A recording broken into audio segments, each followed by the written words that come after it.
사도행전 1장에서는 이제 예수님께서 예언해 주신 성령 세례와 또 증인 사역에 대해서 우리가 핵심 내용으로 나오는 것을 보게 되었고요. 한마디로 너희에게 성령이 임하시면 너희가 능력을 받고 이렇게 땅끝까지 가서 내 증인이 되리라 이거죠. 그래서 성령을 임하시는 성령 세례, 그리고 증인이 되리라, 증인 사역, 이겁니다. 이것이 핵심적인 내용이 됨과 함께 그것을 이제 사도들에게 예언해 주셨을 때에 사도들은 그것을 그대로 순종해서 준비하는 장면이 나오는 것을 우리가 1장에서 보게 되었습니다. 그래서 먼저 성령 세례를 준비하는 모습은 즉각 이제 순종해서 예수님이 승천 이후에 바로 즉각 순종해서 예루살렘의 마가의 다락방에 들어가서 이제 기도에 매진하는 모습으로 이제 그 준비가 보여지게 되었고요. 이제 다음 증인 사역에 대해서 준비하는 모습은 이 가룟 유다의 자리가 벌이 났기 때문에 그 가룟 유다의 직분을 대신할 사도를 충원하는 모습이죠. 그래서 결국 마띠아를 뽑아서 12사도에 편입하게 되는 모습으로 이제 준비를 했다라고 하는 겁니다. 증인에 대해서 사도를 충원해서 준비하는 모습, 성령 세례는 마가의 다락방에서 기도에 매진하는 모습으로 준비하는 모습을 이제 우리가 1장에서 이렇게 보게 되었다라고 하는 것입니다.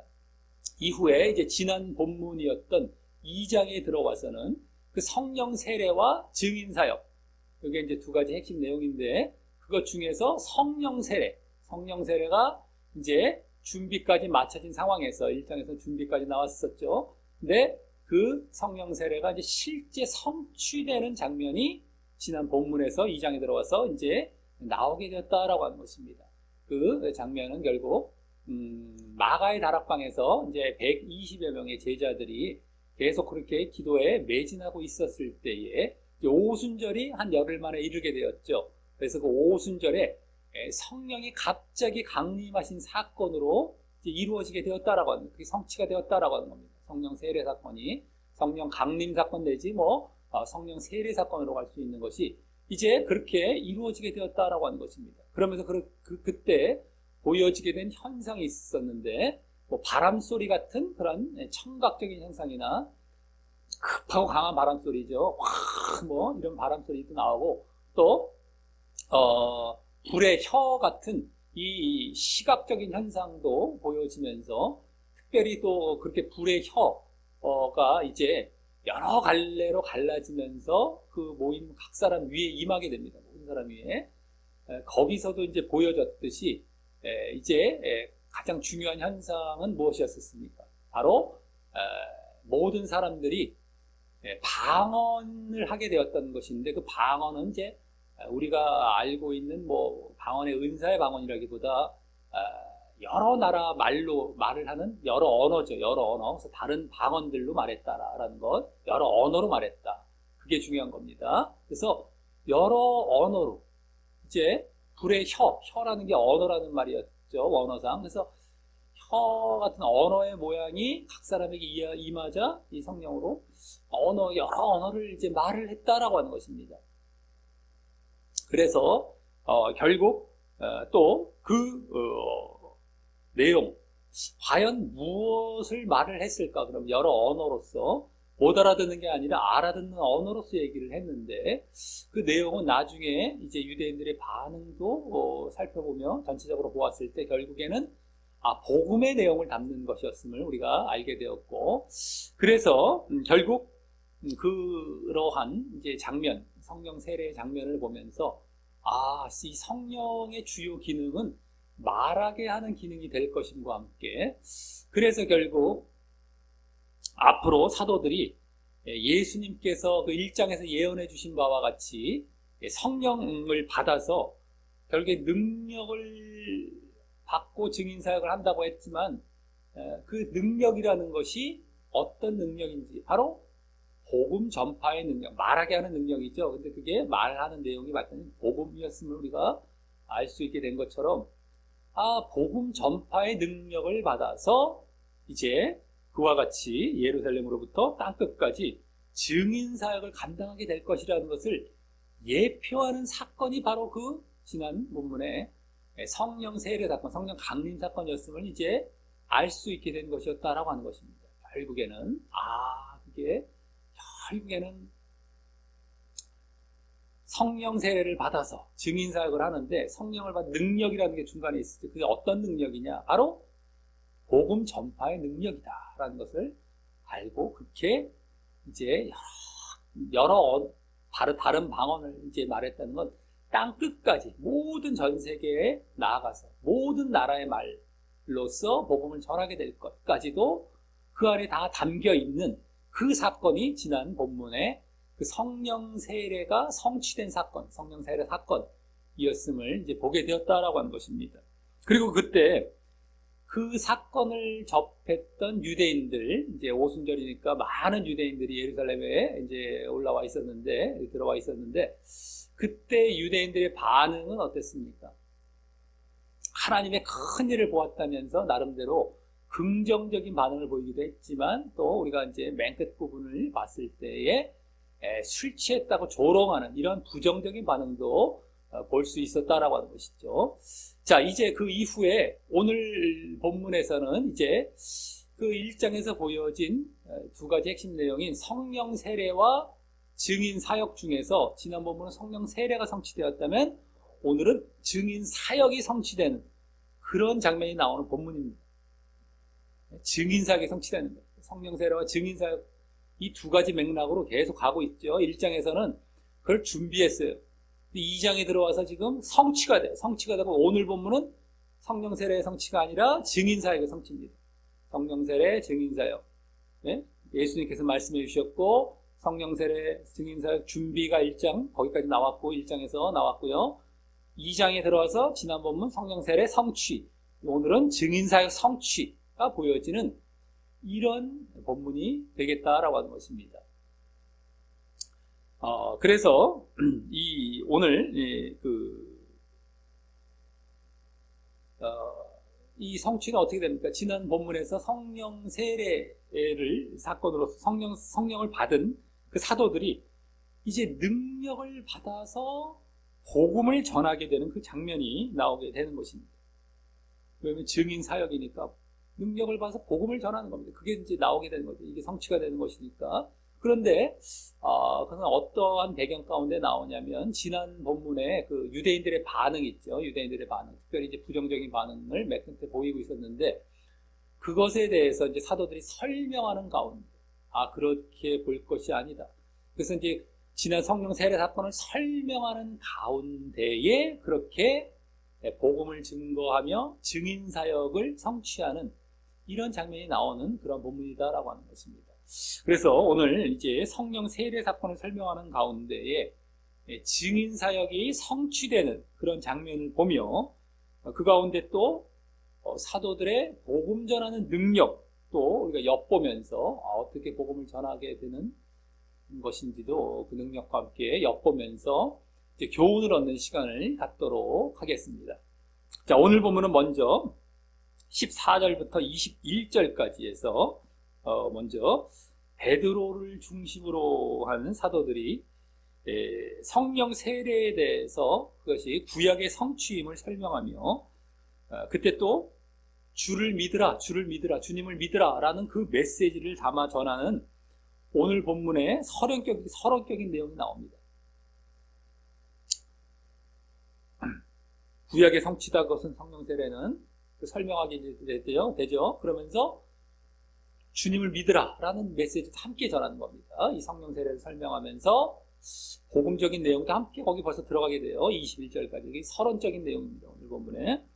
자, 그래서 먼저 14절은 맨 앞에 그러나 라는 말이 생략이 되어서 지난 본문 13절에서 유대인들 가운데 새 술이 취했다고 조롱했던 그 내용을 이제 설명하는 내용이 나오는데, 그래서 거기 베드로가 11사도와 같이 서서 소리를 높여 가로되 라고 이제 베드로가 중심적으로 설명을 하되, 결국에 이제 지난번에도 베드로가 수제자격으로 대표격으로 이렇게 앞에 나가서 말을 하는 경우를 많이 보게 되죠. 그래서 오늘도 또 그러한 경우가 되는 것입니다. 그래서 사도행전의 13장까지는 주로 베드로를 중심으로 한 사역이라고 보게 되는 것도 그런 이유 때문이 되는 것이죠.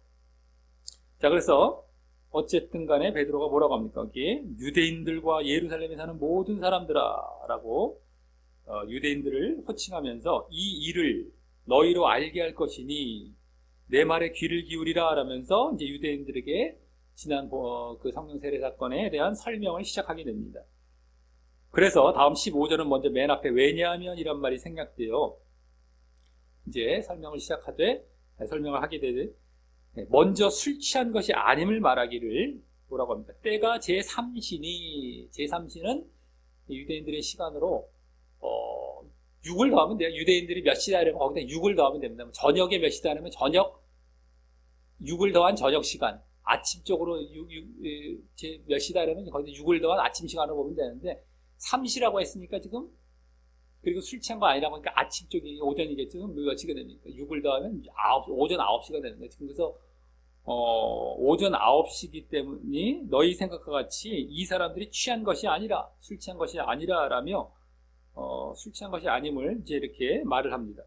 그리고 다음 16절부터 맨 앞에 그러나라는 말이 생략이 돼요. 이제 본격적으로 설명을 하기를 이제 곧 선지자 이는 곧 선지자 요엘로 말씀하신 것이니 일러스되라며 구약 요엘서에 나온 말씀을 인용하여 21절까지 쭉 이제 말을 합니다.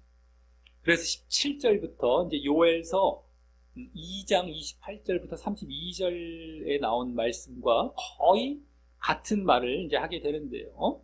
그래서 이것을 베드로가 외워서 얘기했을 수도 있겠지만, 아니면 말씀을 이제 벌써 깨닫고 알고서 이제 거기를 찾아서 뭐 이렇게 보면서 얘기할 수도 있겠고, 어찌됐든 간에 거의 동일하게 나오게 되고, 아니면 이제 나중에 누가가 이걸 기록하면서 베드로는 조금 더 이렇게 뭐 한 걸 더 정확하게 썼을 수도 있겠고, 뭐 여러 가지가 되겠지만, 어찌됐든 간에 이게 뭐 거의 똑같이 제대로 이렇게 분명하게 얘기를 하게 됩니다. 그래서 거기 먼저 하나님이 가라사대 말세예라고 하는데, 이 말세라는 것이 이제 요엘서에는 원래 그 후에라고 나와요. 그 후에라는데 그 후가 말세로 보는 거 뭐 문제가 안 되죠, 거의. 근데 여기는 제대로 말세라고 얘기를 하고 있습니다. 베드로는요. 말세에 내가 내 영으로부터입니다. 정확히는 내 영으로부터 모든 육체에게 부어주리니, 육체 위에, 원래 더 정확히 육체 위에 부어주리니, 내 영으로부터 나온 그 영이 그 육체 위에, 모든 육체 위에 부어지는 이런 것이 되죠. 정확히. 라면서 말세에 하나님으로부터 하나님의 영인, 바로 이 성령이 부어질 것이고, 그리고 이제 모든 사람에게 부어질 것이라고 합니다. 모든 사람에게. 이 말세, 먼저 여기 말세라고 하는 때는 언제가 됩니까? 그리스도가 이 땅에 오신 이후부터 이제 그리스도의 재림, 다시 이 땅에 오실 재림 때까지가 되는 것이죠. 그리고 성령이 오순절에 임했기 때문에 말세에 부어진다고 했을 때, 어쨌든 이 부어지는 때가 말세라고 보면 성령이 오순절에 임했기 때문에, 다 정확히는 뭐 오순절부터가 될 수도 있겠는데, 어쨌든 예수님께서 보내시는 것이기 때문에 어쨌든 예수님이 오신 이후가 되는 것입니다. 어쨌든 뭐 예수님이 사역하실 때부터가 되는 것이고, 어쨌든 뭐 이렇게 성령이 부어질 때 될 수 있고, 어쨌든 다 그쯤입니다. 다 똑같아요. 예수님이 오신 이후. 자, 그래서 17절 하반절부터 맨 앞에 이제 그러면 부어주리니, 다음에 그러면이란 말이 생략이 되어서 18절까지 이제 모든 육체, 모든 사람, 여기 모든 사람이 되죠. 육체는 모든 사람에 해당하는 사람들을 나열하며, 또 그로 인해 어떤 현상이 보여질지도 이제 말을 합니다. 그래서 거기 17절에는 뭐라고 합니까? 너희에라는 말을 붙여서 모든 육체를 세 대상으로 나눠서 그 현상과 함께 이제 말을 하는데요. 세 대상은 뭐예요? 자녀, 젊은이, 늙은이죠. 모든 사람이 되는 거예요. 여기 남녀는 다 포함이 됐을 것이고, 그러니까 어린아이, 자녀들은 예언, 그 다음에 젊은이들은 청년, 뭐 그런 번역이 될 수도 있지만 어쨌든 좀 젊은 사람들은 뭐 중년이나 다 해당이 되겠죠. 그 사람들은 환상, 그 다음에 늙은이들은 꿈, 노인들은 그것을 말합니다. 그래서 모든 사람이 이제 다 해당이 됐고요. 그 다음에 여기서 남은 건 뭐예요? 그 현상들이 예언, 환상, 꿈, 이걸 지금 말한 것인데, 그것은 요 대상은 요것만, 저 대상은 저것만이 아니라 이제 모든 사람, 뭐 어떤 대상이든 간에 이런 것이 다 올 수 있는데 또 같은 차원입니다. 예언, 꿈, 환상은 지금 다른 그러한 차원에서 얘기한 것이 아니라 다 같은 비슷한 그 것으로 얘기한 거예요. 근데 이제 굳이 구분해서 이렇게 모든 사람에게 이런 것이 다 같이 임할 것이다라는 것을 구분해서 말한 것 뿐이죠. 어쨌든. 근데 이 예언, 환상, 꿈, 이 현상들, 이것은 구약 때는 이제 선지자나 아주 그 소수의 사람들에게만 주어지는 하나님의 계시의 방편이었습니다. 계시. 그러니까 여기 맨 앞에 나온 예언, 이게 가장 이제 대표격이죠. 그리고 꿈, 환상, 꿈도 바로 이것을 위한 환상, 꿈이에요. 그래서 우리가 선지서 같은 거 보면 환상이 임했느라 가만히 있지 않지 그거를 말하거나 기록해서 이게 전하게 되는 겁니다. 이게 예언이에요. 예언. 계시입니다. 한마디로 다 계시를 받아서 예언하는 거. 말을 전하게 되는 거. 꿈이나 환상도 다 그거예요. 여기서 뭐 자칫해서 무슨 또 신비적인 현상이 일어나고 뭐 이게 아니라 예언도 뭐 이게 예언 자체도 뭐 누구의 미를 딱딱 알아맞추는 뭐 이러한 차원의 무슨 무당 같은 쪽집게 같은 이런 예언이 아니라 하나님의 말씀을 계시를 받아 증거하는 이것을 말을 하는 거예요. 모든 사람에게 이제 임하게 돼요. 모든 사람이 이 성령을 받아 누구에게나 성령이 임하게 수가 있고 그래서 모든 사람이 또 이러한 하나님의 계시를 말할 수 있다. 이거 되는 겁니다. 근데 신약 때에서 모든 사람에게 주어지고 그것이 성령에 의해 주어진다라는 것인데요. 그 성령은 어떻게 또 임하는 겁니까? 그냥 임하지 않죠. 그리스도를 믿음으로 주어질 것이기 때문에 이 요엘서, 구약의 요엘서는 이제 앞으로 미래에 있을 믿음의 시대를 예언한 말씀이기도 한 것이죠. 믿음. 성령을 예언한 것이지만 믿음으로 또 성령을 받는 것이기 때문에 그 믿음의 시대 때에 그렇게 될 것이다. 그것까지 이제 예언한 것이 되는 것입니다만. 그리고 성령이 임하면 주어지는 대표적인 현상은 바로 여기 지금 보여졌듯이 뭡니까? 예언을 대표로 한 계시와 바로 말씀의 능력임이 다시 보여진 것입니다. 계시와 말씀의 능력. 지난 본문에서도 성령 세례 가운데에 여러 다른 언어로 말을 하면서 복음의 능력이 이제 가장 대표 현상일 것이다. 대표적인 능력일 것이다. 이 기능일 것이다. 성령을 받으면 그 나타나는 기능, 성령으로 말미암은 기능은 바로 뭐예요? 말씀을 전하는 능력이 복음을 전하는 능력이 될 것이라는 걸 지난 성령 세례 사건에서도 그 성취되는 사건에서도 보게 되었다면 오늘 여기서도 벌써 이 인용하는 이 요엘서의 말씀 가운데 벌써 그게 엿보여지고 있는 거예요. 예언, 이 계시와 말씀의 능력 이거죠. 성령이 임하면 이 구약에서부터 그게 나와요. 지난 본문은 뭐였어요? 성령 세례, 성령이 임하시자 불의 혀같이 갈라지고 바로 다른 방언으로 말하기 시작하지. 딴 거 아무것도 안 나와서 그거부터 딱 나왔어요. 그냥 그 내용과. 그래서 여기 또 구약에서부터 예언, 하나님의 말씀의 능력, 이게 성령과 이렇게 딱 일치가 돼요.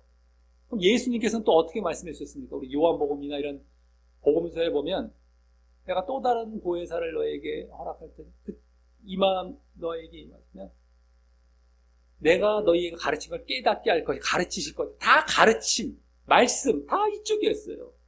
어떤 신비적인 능력은 이거를 위한 부수적인 것으로 주어지는 것뿐이지 이것이 성령이 우리에게 이제 성령이 임해서 우리에게 주어지는 능력으로 가장 큰 것이 바로 그것입니다.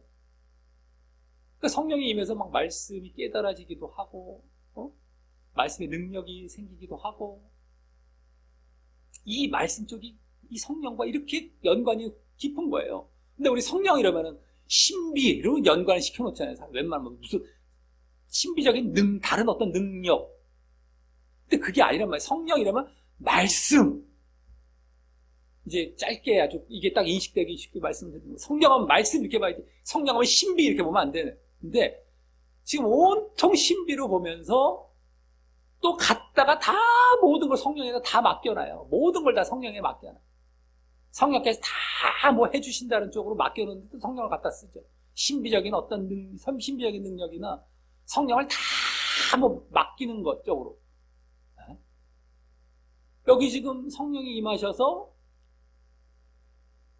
복음을 전하는 능력이 나오는 거예요. 지금 이게 지금 말씀과 이렇게 이 밀접한 연관이 있습니다. 맨날 우리가 하냐? 하나님이 해주시지 할 때 거기다 갖다 쓰는 게 성령이 맨날 갖다. 뭐 다 해주신다 할 때 어떤 그것도 아주 신비 쪽이죠. 그냥 성령이 임하고 그냥 나 뭐 좀 해준다는 거예요. 이런 데 갖다 써. 그럼 사람들은 또 그러냐고 뭐 그렇다고 또 좋거든요. 그냥 거기다 맡겨 그냥 해서 뭐 그냥 넘어가는데 가만히 보면 늘 말씀드렸지만 성령을 받을 자세 이 뭡니까 이 상태가 아니에요. 이 사람들은요. 그러면서도 모든 걸 신비적으로 거기다 갖다 맡겨요. 자기는 온통 이 죄악 가운데 빠져 있고 육에 빠져 있으면 그 성령이 임하지 않거든요. 또 갖다가 맡겨 거기다 또 성령에다가. 이게 어처구니 없고 참 이런 것들이 이루어지고 있는 거예요. 지금 우리가 이 신앙에 신비적인 것이 없는 건 아니죠. 신비적인 것이 분명히 있어요. 다 신비로운 거. 근데 온통 그런 데다가 이제 그냥 다 이렇게 갖다 써갖고 그냥 그렇게 해서 자기가 할 것도 안 하고 이렇게 싹 넘어가. 보통 문제들이 아닙니다. 그러니까 가만히 보면 또 예정론자들이 보통 그러잖아요. 자기 할 거 없다라고 하지 않습니까? 그러니까 가만히 보면 예정론자들이 더 갖다 써요. 이 성령을요. 참 그런 것들을 많이 봅니다. 어찌됐든 간에. 근데 어쨌든 여기서도 바로 성령이 임하면 주어지는 대표적인 현상, 뭐 기능 될 수 있고 현상, 능력 될 수 있고 그게 바로 말씀 전하는 말씀의 능력 따라하는 것입니다. 자, 다음 18절은 맨 앞에 그리고 더욱이라는 말이 또 생략이 되어서 거기 덧붙여 또 말을 하는데 이것도 이제 요엘서에 나오니까 또 말을 하고 있죠. 그래서 내가 내 영으로부터 이것도 내 영으로부터 내 남종과 여종들에게 여기도 위에 여종들 위에 부어주리니라며 이 또한 이제 요엘서대로 그대로 말을 하는데 다만 여기서는 거기다가 이 뒤에 그 뒤에 뭐라고 합니까? 그러면이라는 말이 또 생략이 돼서 저희가 예언할 것이요 라는 말을 덧붙임으로 이건 그건 요엘서에 안 나옵니다. 여기만 지금 말을 한 거예요. 그래서 이게 지금 요엘서 안 나온 말을 여기다 그것까지 붙였어요. 근데 뭘 붙였어요? 예언할 것을. 그래서 이 성령 세례로 인한 예언의 현상과 그 기능을 더욱 강조하고 있는 것이죠. 예언, 꿈, 환상 중에 예언만 또 딱 이게 대표격이니까 딱 남종과 여종 거기다가 딱 붙여놓고 있어요. 아까 뭐 했어요? 자녀들, 젊은이들, 늙은이들 저기 남종, 여종 한 번 더 나옵니다. 요엘서도 마찬가지. 근데 요엘서는 예언할 것이 이 말은 안 나와요. 그들이 예언할 것이라는 이 말은 없어. 그냥 부어준다라고 끝이지. 근데 이것을 베드로는 요것만 다른 건 다 비슷한 요것만 없는데 요걸 갖다 딱 붙여놔요. 왜? 그만큼 성령이 임했을 때 예언될 것이 예언. 그래서 이 사람들이 지금 여러 말로서 막 말한 것이다. 복음의 내용을 하나님의 큰 일을 막 말한 것이다. 그 설명하는 중에 예언할 것이라고 구약에서부터 나왔기 때문에 이것을 한번 더 덧붙여서 얘기한 겁니다. 요엘서에서도 물론 안 나오지만 이런 의미를 담고 있었을 거예요. 똑같이. 그래서 이제 베드로는 아예 붙여놓고서 꽉 말한 거예요. 왜? 예언의 어떤 이러한 현상, 이러한 기능이 아주 성령을 받았을 때 나타날 것이 이것을 지금 말을 해야 되고 이게 중요한 것이기 때문에 지금 얘기한 겁니다. 이만큼 성령과 말씀, 예언은 딱 붙어있는 게 여기서 더 보여지는 거예요. 하나는 제대로 보면 베드로까지도 이걸 강조하고 있을 정도였구나.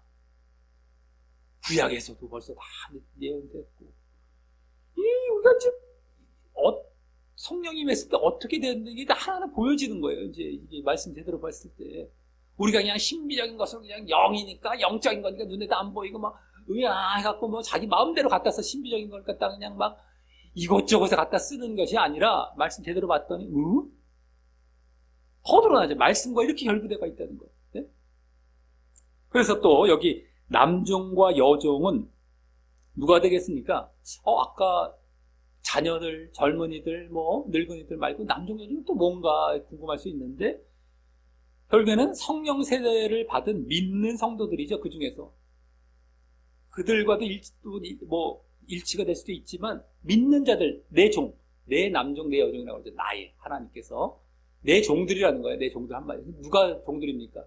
바로 믿는 자들이죠. 성령 세례를 받은 믿는 성도를 예표했다고 할 수 있습니다. 예표한다.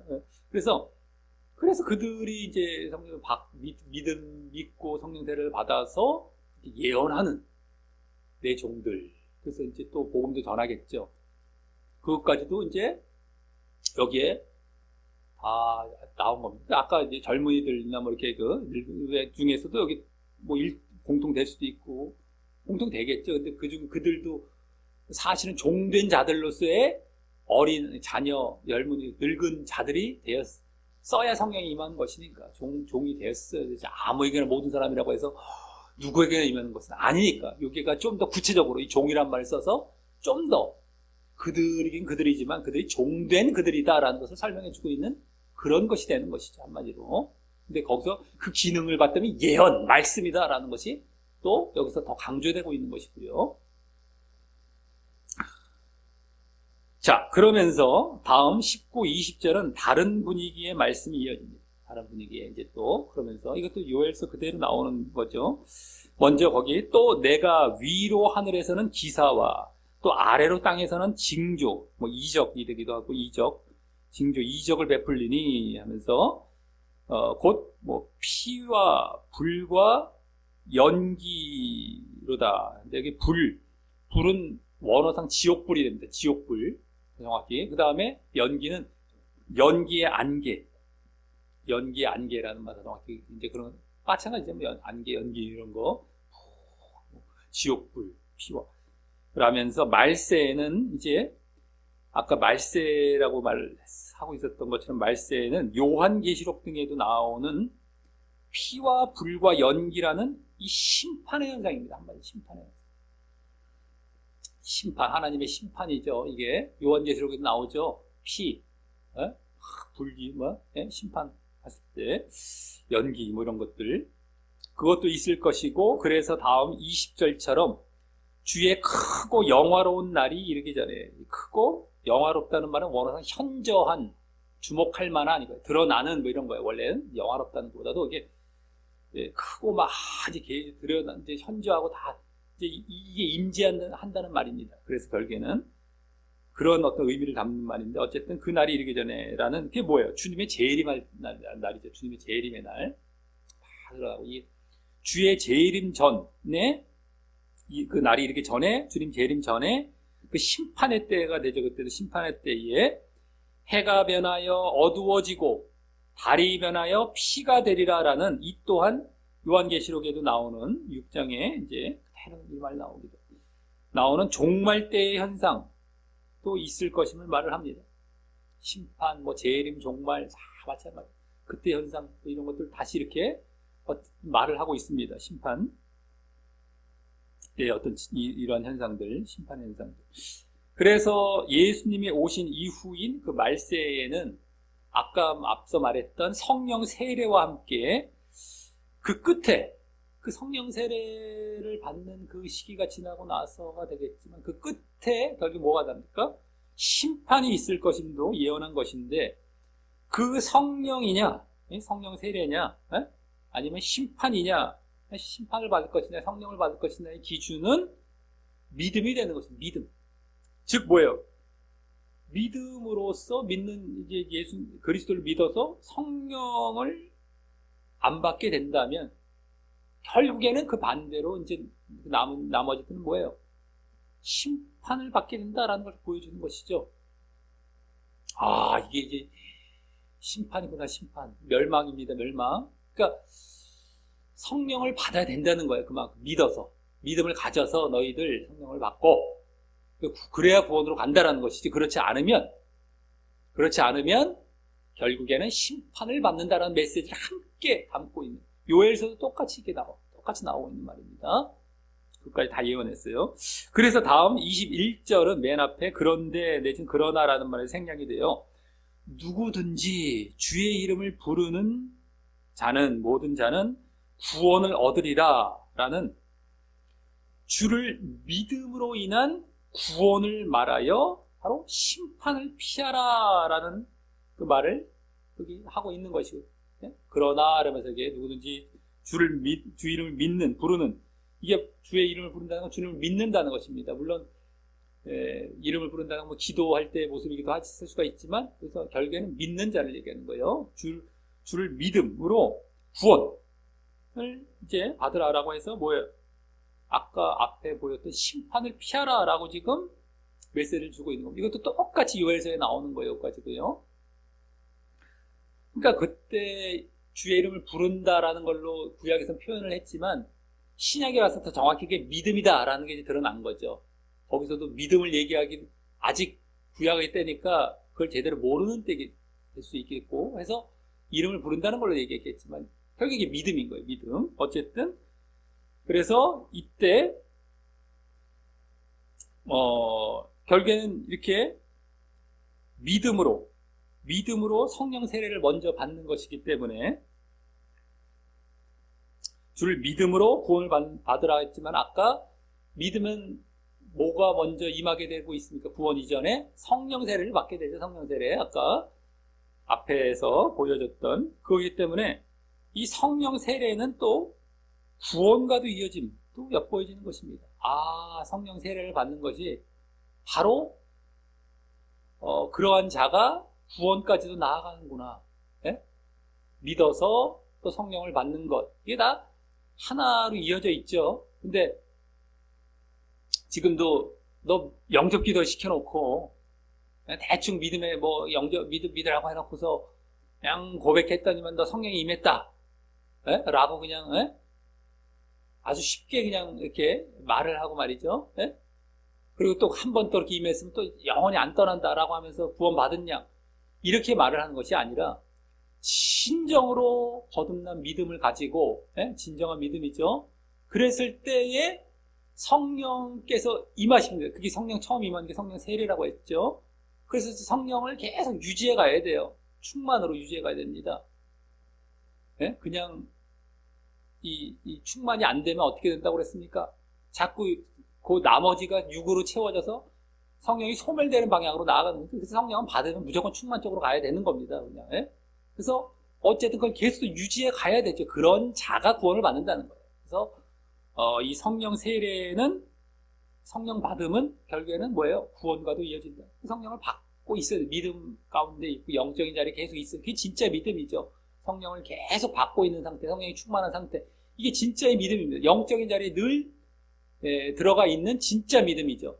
늘 그걸 유지해가는 그러한 자가 구원받는다는 것도 여기 엿보여지고 있는 것이다라고 하는 겁니다.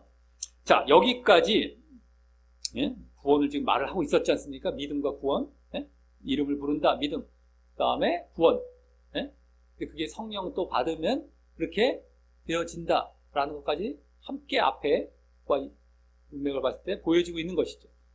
자, 여기까지 베드로가 유대인들에게 성령 세례로 인한 여러 언어 현상이 지난 본문에 나왔던 성령 세례로 인한, 성령 세례 사건에 성령 세례로 인한 여러 방언, 여러 언어입니다. 여러 언어 현상이 술 취한 것이 아니고 구약 요엘서의 예언처럼 된 것이며, 그것은 이제 말세가 되어서 하나님의 영을 받아, 그 내용이 그거죠. 요엘서의 예언.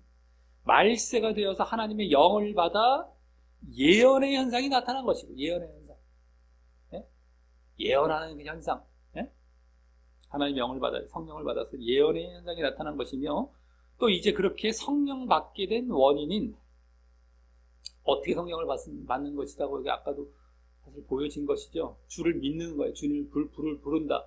그래서 보여졌죠. 그래서 주를 믿지 않으면, 성령 받게 된 원인은 주를 믿지 않으면 구원이 아닌 심판을 받을 것임도 함께 보였다면, 이것이 지금 요엘서의 예언처럼 된 것이고, 또 그것처럼 거기 또 예언된 것처럼 주를 믿지 않으면 구원이 아닌 심판을 받을 것이다 너희들. 반드시 이렇게 되어야 된다는 것이죠. 누구든 간에 믿어서 성령도 받으며 그래서 구원으로 나아가야 된다는 것이죠. 요엘서에서부터 예언되었었던 것처럼 함께 얘기한 겁니다. 요엘서에 나와 벌써 예언된 것처럼 그 현상이 일어났어요. 그리고 거기에 함께 봤더니 이거 반드시 받아야 구원받는데요. 당신 심판 안 받고 이렇게 받도록 주를 믿어야 된대요. 그래야 멸망으로 안 가고 당신을 구원받는데 이게 요엘서에 나왔는데 이게 지금 일어난 겁니다. 다 이제 같이 이제 말을 한 거죠. 베드로가 그냥 이 현상만 얘기한 것이 아니라 거기서 그 요엘서에도 이미 예언되어 있었던 주님을 믿어라. 그래서 구원받아라까지. 믿어야 또 성령이 임하는 것이니까. 성령 현상, 성령의 세례 현상도 좀 설명을 하면서. 그래서 여러 언어로 말하던 거, 이것도 기능도 같이 얘기해주고. 왜 다른 언어입니까? 이거 예언된 대로 다른 언어, 예언한 그 기능이 나타난 것 뿐이야. 이걸 얘기해 준 거예요, 지금. 설명한 겁니다. 근데 거기서 믿어서 그래서 또 이게 성령 세례를 받았고, 그래서 여러 언어는 나타났지만, 그래서 또 구원으로 나아가야 되는 거야. 까지, 그 예언된 거야, 다. 까지 지금, 보여준 것이었다면, 다음 22절부터는 그 유대인들도 아는 예수님이 바로 그 주. 아까 주를 부르는 자는 했죠. 그 주님, 주와 또 더 정확히는 그리스도 이셨다는 사실을 이제 논증하는 것입니다. 22절부터 주를 부르는 자는 구원을 얻게 주 믿어라 했다. 주를 믿는 주가 누구냐? 그걸 또 얘기를 해줘야 되지 않겠습니까? 그 주는 바로 예수님이시다. 너희도 아는 예수님, 주와 그리스도까지 가져 이제 더 정확히 그걸 이제 설명을 논증을 해가는 거예요. 그래서 22절은 먼저 이스라엘 사람들아 이 말을 들으라 하면서 너희도 아는 바에 너희도 더 정확히 아는 바와 같이 겁니다. 너희도 아는 바와 같이 하나님께서 나사렛 예수로 여기 이제 예수님을 언급하죠. 예수로 큰 권능과 기사와 표적을 너희 가운데 베푸셔서 너희 앞에서 그를 증거하셨도다라고 합니다. 네? 큰 이적들 막 해갖고 너희 앞에서 그를 증거하셨대요. 자, 여기서 그럼 무엇을 증거하셨느냐 하는 것은요, 앞서 말씀에 이제 나오거나 암시되었다. 앞서 아까 21절 말씀 주라는 말도 나오죠. 주를 부른 자. 그래서 앞서 그 말씀에 나오거나 암시된 주와 그리스도이심을 증거하셨다고 이제 말하려고 하는 것인데, 그것을 좀 이따가 뒤에 직접적으로 이제 말을 하게 되지만, 일단 여기서는 그 유대인들도 분명히 목격했었던 능력과 기사와 표적을 베푸신 그 예수님께서 능력과 표적과 기사 베푸신 그 사실을 들어서 예수님이 하나님께서 보내신 자이심은 최소한 분명한 것임을 말하고 있는 것입니다. 증거했다 할 때 일단 하나님께서 보내신 자다라는 건 분명히 증거하고 있어요. 주와 그리스도라는 건 좀 이따 직접 말을 하지만서도 너희도 봤잖아. 여기 이때 이 당시에 유대인들은 다 봤지 않습니까? 막 쫓아다니고 예수님 이들 가운데 다 막 이들 있고 멀리서 온 사람들 중에 못 본 사람도 있겠지만 또 많은 사람들이 봤기 때문에 소문도 들었을 것이고 너희들도 알잖아. 그 예수님께서 얼마나 많은 능력을 또 행하셨고 거기에 이제 이런 이적에는 이제 부활하신 것까지도 포함이 됐을 것이긴 하지만 마지막에 부활하신 것까지 어쨌든 그 이전에도 막 병 고치고 귀신 쫓아내시기도 하시고 하시면서 여러 가지 능력 하나님이 하시지 않으면 이렇게 안 나타난다. 하나님께서 보내신 자다 하는 건 최소한 증거하고 있는 거죠. 다음 23절에서는 이번에는 그가 하나님의 정하신 뜻과 이건 더 정확히 결정하신 뜻과 미리 아신 대로 이건 이제 미리 아신이란 말은 이제 원래 한 단어입니다.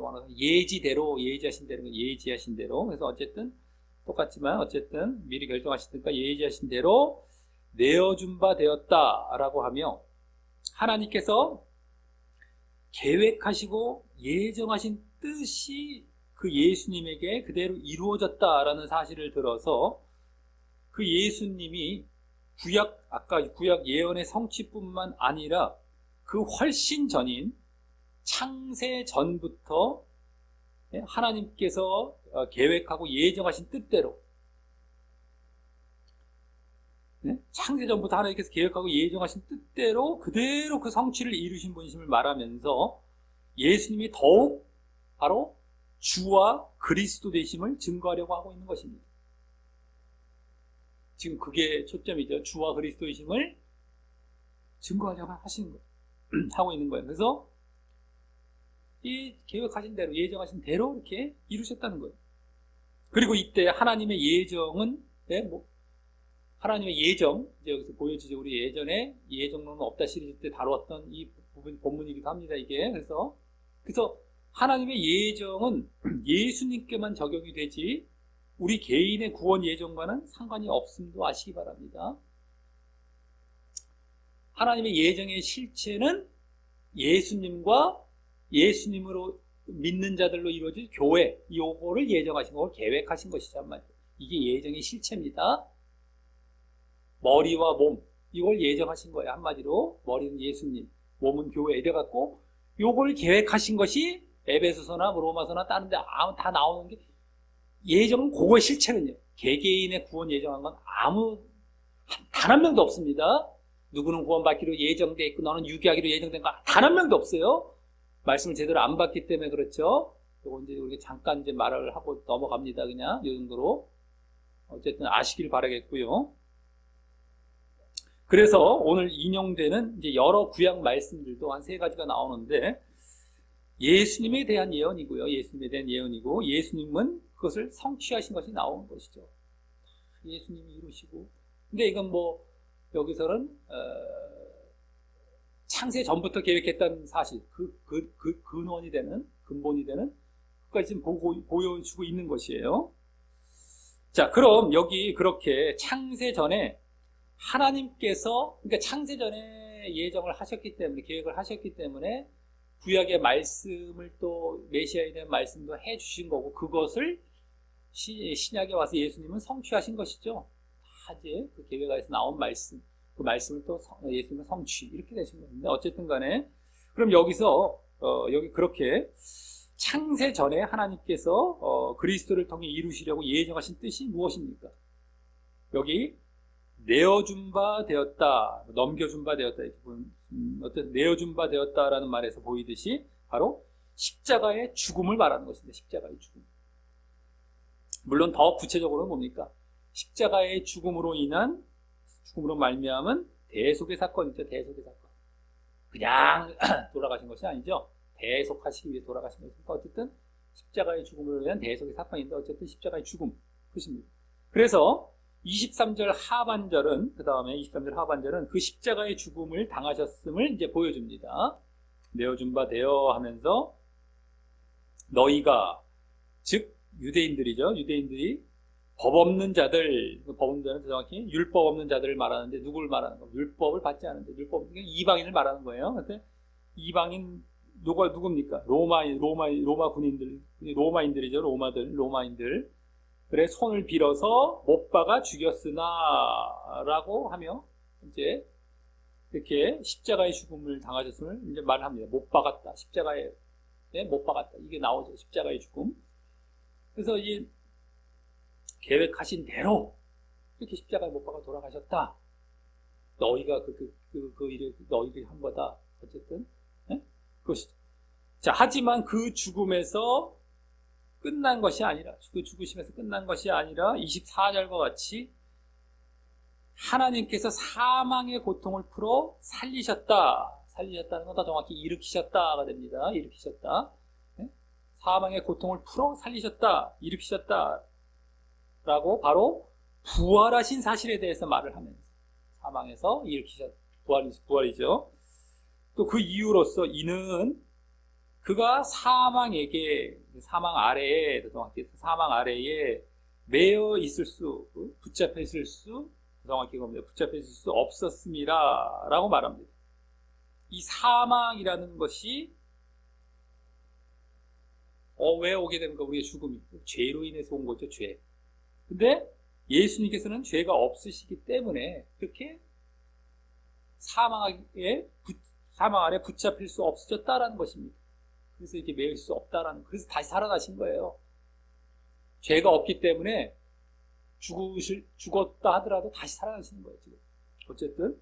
그러면서 그 예수님의 부활하신 사실에 대해서 다음 이제 25절부터 32절까지 해서 다시 구약의 예수님의 부활에 대해 예언된 말씀을 인용하여서 베드로는 이제 논증해 보이게 되고요.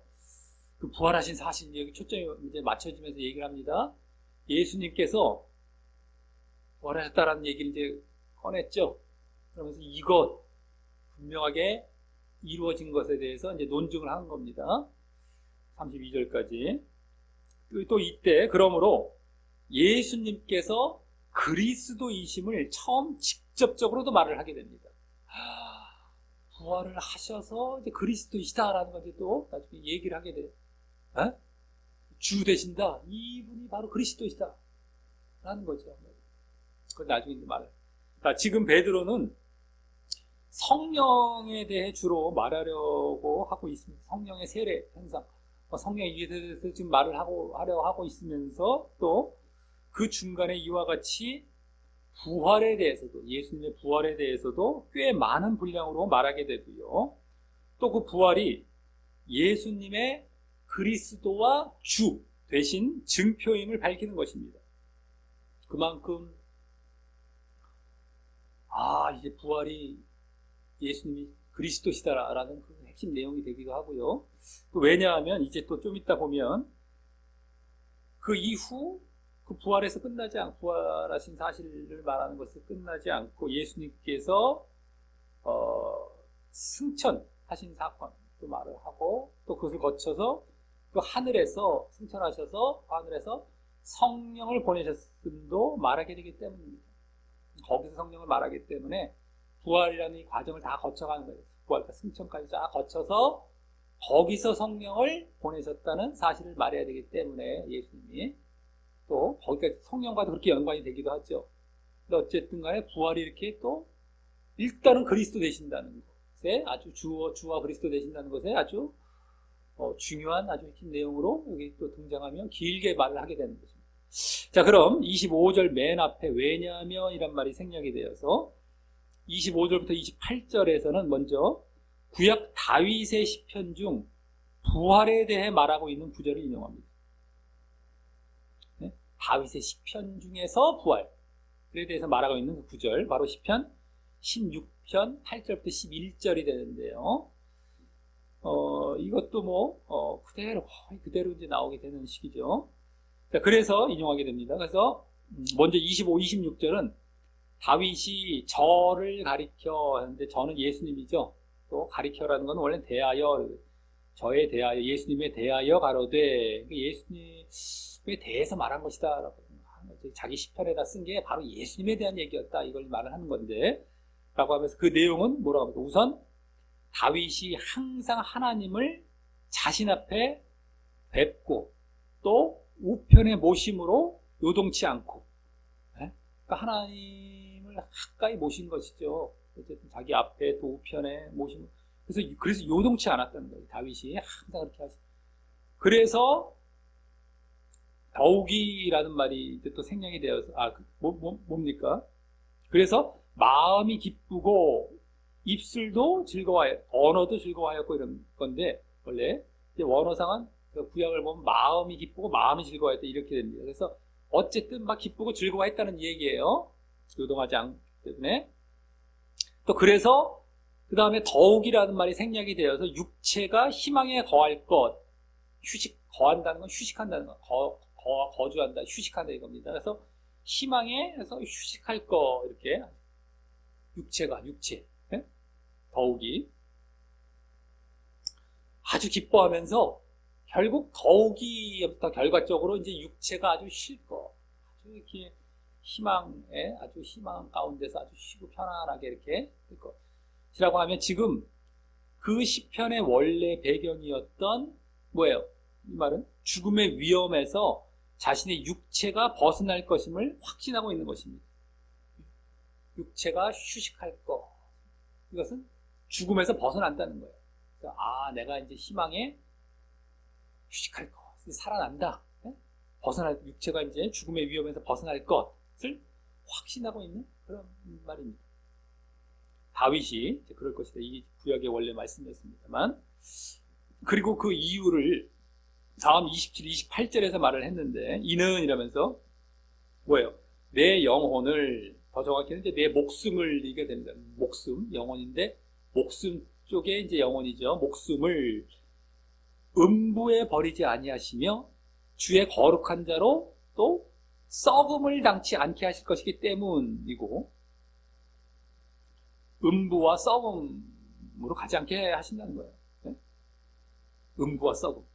주의 거룩한 자라는 건 이제 다윗, 일단은 되죠만, 어쨌든 간에, 그만큼 자기가 죄의 사함을 받고, 죄가 없어야 되고, 제대로 믿고 있어야 되고, 이게, 대표가 된 거긴 하지만, 어쨌든, 죽음. 네? 음부와 썩음. 그래서 주께서 생명의 길을 내게 보이셔서, 주의 앞에 나로 기쁨이 충만케 하실 것이라고 했던 것이고, 예? 생명의 길 나오죠. 생명의 길. 그래서, 나로 기쁨이 더 충만하고, 아까랑 비슷하죠? 이때, 27절에 음부나 썩음은 바로 죽음을 말하는 거예요. 죽음. 또 그렇지 않게 하신다고 하고, 또 생명의 길을 보이신 것은 바로 부활을 의미하는 것입니다. 부활. 네?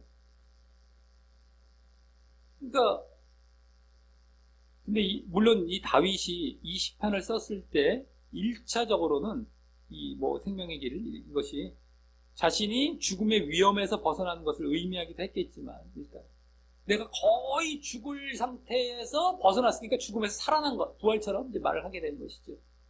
그것을 의미하기도 했겠지만, 궁극적으로는 그와 같은 부활, 죽었다가도 정말 살아나는 그 부활을 바라보며 쓴 것이고, 네?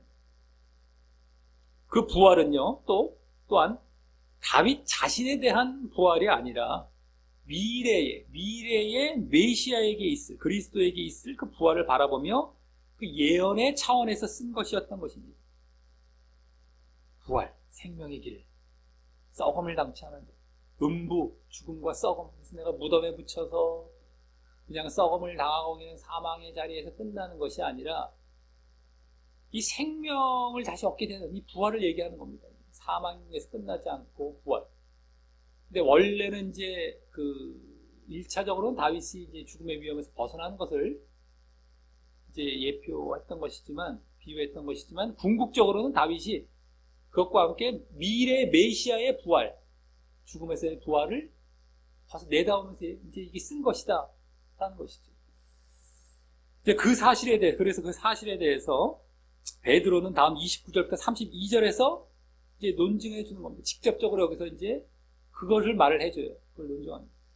그래서 먼저 29절은 형제들아 라고 하면서 내가 조상 다윗에 대하여 담대히, 즉 확신 있고 솔직하게, 이 말입니다. 담대히 확신 있고 솔직하게 말할 수 있다라고 하면서, 원래 이제 말하게 해라, 내가 말할 테니까 들어봐라, 뭐 이런 것도 되고요. 야, 내가 이제 진짜 한번 내가 다 좀 솔직하게 한번 확실하게 한번 얘기해 보겠다 이거예요. 다윗의 아까 그 말씀에 대해서. 그래서 바로 다윗이 죽어 장사되어 그 묘가 오늘까지 우리 중에 있도다. 다윗은 묘가 있잖아. 죽었잖아. 그래서 이거죠. 죽어서 묘가 있잖아. 이는 앞서 시편에서 다윗 자신이 죽지 않고 부활할 것처럼 말을 했지만, 그것과는 달리 다윗은 죽었다라는 것이죠. 그것이 만약에 다윗의 부활을 말한 것이었으면 다윗이 죽지 말았어야 되는데 다윗이 죽었지 않냐? 다윗의 부활을 말한 게 아니다. 그래서 다음 30, 31절은 그 시편이 바로 메시아, 그리스도에 대한 예언임을 이제 밝힙니다. 먼저 그래서라는 말이 앞에 생략이 돼서, 그래서 그는 선지자라. 그는 누구야? 다윗이죠. 다윗은 선지자라 라고 하면서 그 근거로 하나님이 이미 맹세하사 그 자손 중에서, 이 자손이란 말은 원어상 더 정확히 허리의 열매 중에서 이렇게 올려됩니다. 이제 유대인들은 그렇게 많이 표현을 했기 때문에 어떤 자손이 있는데 의역하면 직역하면 허리의 열매가 되고, 어쨌든 간에 그 자손 중에서 한 사람을, 근데 이것도 한 사람을 이렇게 나왔지만, 요게 원어상 더 정확히는 육체를 따라 그리스도를 일으켜, 이게 나와요. 육체를 따라, 그 자손 중에서, 그러니까 육체적으로 그리스도를 일으켜, 그러니까 한 사람을 이제, 이게 바로 또 그리스도를 가리키고 있는 게 격이 되고, 여기서는. 그러니까 어쨌든 원어상으로는 그리스도를 일으켜야 되는 겁니다. 그래서 그 위에, 그의 위에, 다윗, 자신의 위는 자리, 그 왕좌에 이거죠. 그 위에 앉게 하리라 하심을 알고, 그것을 미리 보는 거로, 미래를 내다보는 거로, 라고, 이게 뭐예요? 다윗이 하나님과 맺은 다윗 언약을 근거로, 그 다윗 언약에서 하나님께서 맹세하셨던, 여기 맹세하셔야 됐지 않습니까? 맹세하셨던 뭡니까? 그의 자손으로 오실 메시아에 대한 예언이죠. 그 자손으로 오실 메시아에 대한 예언을 알고, 그 다윗 언약 가운데에 그 언약이 포함이 되어 있지 않습니까? 그것도 맹세를 해주셨고, 그래서 그것을 알고 미리 내다보는 이 선지와 예지죠. 예지의 능력을 갖고 그 시편을 쓴 것임을 보이려 합니다. 그래서 선지자라고 하는 거예요. 미리 내다봤다. 앞에 미래를 내다봤다. 자신에 대한 얘기가 뿐만 아니라 원래 다윗에게 하나님께서 주셨던 다윗 언약 가운데 맹세를 주셨던 것 중에 그 아래 메시아가 있었거든. 너 자손 중에 메시아가 오셨다라는 거. 그러니까 그걸 미리 내다보면서 그 메시아에 대해서 선지하고 예언하는 차원에서 바로 이렇게 이 말을 쓴 것이다라는 걸 좀 베드로는 얘기를 해주고 있는 거예요. 다윗에게 해당하는 거. 다윗은 죽었잖아요. 묘가 있잖아. 다윗이 부활을 이게 좀 얘기했겠니? 다윗은 그 다윗 언약도 있기 때문에 자기가 선지하면서 그걸 다 내다보고 이것을 이렇게 기록한 거야 라고 지금 유대인들에게 설명하고 있는 거죠. 그래서 다윗은 왕으로서의 인식이 더 강하겠지만 그 다윗 언약과 그의 또 그 언약에 대한 믿음으로 인해서 그와 같이 선지자와 예언자로서의 능력도 갖게 되었던 것입니다. 아브라함도 그러한 어떤 취급을 받기도 했지 않습니까? 다 마찬가지. 다윗도, 모세도 그렇죠. 모세는 더더욱이 더 확실했었죠. 모세는 지도자, 이뿐만 아니라 모세 선지자로서. 근데 다윗도 그런 이제 능력도 있었던 것이 되죠. 그 다윗 언약을 근거로 해서, 그 믿음을 바탕으로 해서도. 자, 그래서 31절, 그 다음에 보면 그 시편이 바로 그리스도의 부활하심을 말한 것임을 말하며, 그리스도의 부활하심에 관하여, 여기 나오죠. 직접 나오죠. 그리스도의 부활하심을 말한 것이었다. 이게 부활하심에 관하여 말한 것이었다. 정확히. 그것을 말하면 이제 직접적으로 그리스도와 부활에 대해 말합니다. 네? 드디어 이제 그리스도란 말이 나왔고, 부활이란 말이 직접 나왔어요. 이제 주가 되신다, 그리스도가 되신다. 그리고 그리스도에 대한 부활을 말한 것이다. 이게 딱 나옵니다. 그러면서, 그래서, 아까, 사망에 매여 있을 수 없고, 다시 살셨던 이 부활 말했던 것을 구약 말씀에 근거해서 다시 이제 이렇게 그분이 그리스도이셨고,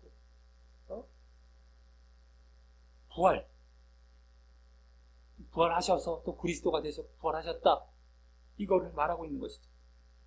그러면서 다시 앞서 이제 그 뒤에 보면 이제 그 앞서서 다윗의 시편에 나왔던 말씀 중 부활에 더욱 직접 관련되었던 27절 말씀을 반복하면서, 그래서 거기 뭐라고 합니까? 그 다음에 저가 음부의 버림이 되지 않고, 27절과 비교해서 보면 똑같이 말을 하고 있는 거예요, 거의. 저가 음부의 버림이 되지 않고 육신이 썩음을 당하지 아니하시리라 하였다 라고 하는 것입니다. 그러니까 부활 하실 것이다 라는 것을 이제, 그래서 그렇게 말한 것이다 라고 얘기하고 있죠. 27절에서.